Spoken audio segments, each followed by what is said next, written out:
La Société nationale d'électricité du Sénégal, Sénélec, vous offre votre revue de presse. Bonjour et bienvenue. Réumi Quotidien, Yor Oui, Enquête, La Source A, L'Info, Le Soleil 24 heures, Critique, Walfou Quotidien, L'Observateur ont mis en exergue ce matin le face-à-face d'Ousmane Sonko avec les députés. Ousmane Sonko intraitable, s'exclame Réumi Quotidien. Le Premier ministre cogne Thierno Alassane Sall et recadre Abdou Karim Sall. Le journal du groupe Promo Consulting annonce que nous allons vers une fusion et suppression des agences. Aïssata Tall Sall a fait faux bond, souligne le journal. L'astre de Anne évoque les fortes annonces d'Ousmane Sonko sur la réduction du train de vie de l'État. Hier, lors de la séance question d'actualité au gouvernement, le Premier ministre a annoncé la fusion et la suppression de certaines entités publiques et des mesures contre la cherté de la vie. Ousmane Sonko de dire « Nous ne sommes pas dans la mise en œuvre d'un plan d'austérité. Rompre avec la roue braladise pour emprunter la voie de la vertu, de la rigueur et de la transparence selon la formule de Yor Oui. » Dans Sud Quotidien, Ousmane Sonko met à niveau l'Assemblée nationale. Le gouvernement réaffirme sa disponibilité pour un dialogue social sincère et franc le 27 février. Sur la suite judiciaire du rapport de la Cour des comptes,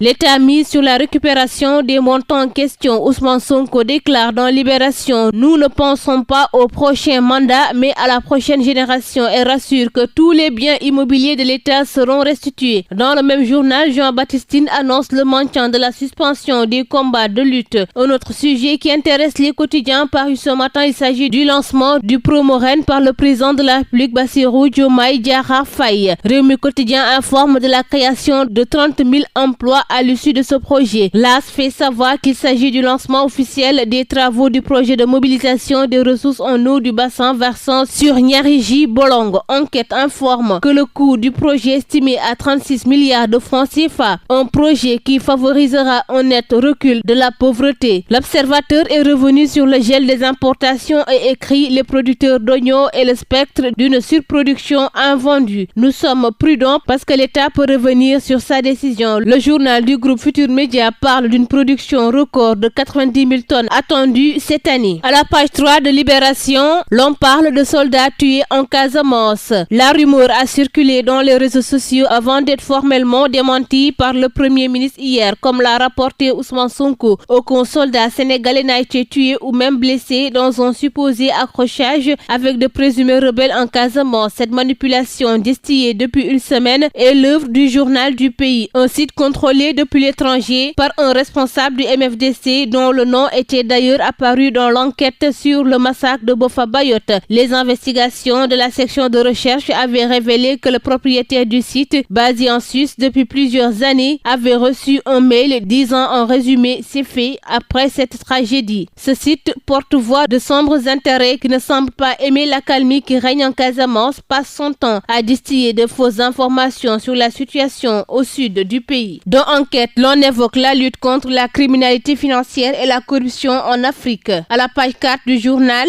l'on nous informe qu'en Afrique, les flux financiers illicites sont estimés à près de 90 milliards de dollars par an. Dans le but de lutter plus efficacement contre cette criminalité financière, la Banque africaine de développement Interpol ont uni leurs forces. Nous restons dans le même journal pour parler d'un fait de société. Deux commerçants sénégalais acquittés, accusés de lien avec un groupe terroriste. Demba Sow, âgé de 34 ans, cultivateur et commerçant à Siradji-Labo, commerçant et père de 7 enfants, ont été acquittés des accusations de soutien à un groupe terroriste. Les deux hommes étaient accusés d'avoir facilité le recrutement de Sénégalais pour la Katiba Massina, un groupe djihadiste actif au Mali placé sous mandat de dépôt le 10 mai 2021. Ils ont été jugés hier en audience spéciale à la barre de la chambre criminelle du tribunal de grande instance de Dakar. Cependant, après plusieurs mois d'enquête et de procédure judiciaire, le tribunal a ordonné leur acquittement. C'est tout pour votre revue de la presse. À vos kiosques et très bonne lecture. La Société nationale d'électricité du Sénégal, Sénélec, vous a offert votre revue de presse.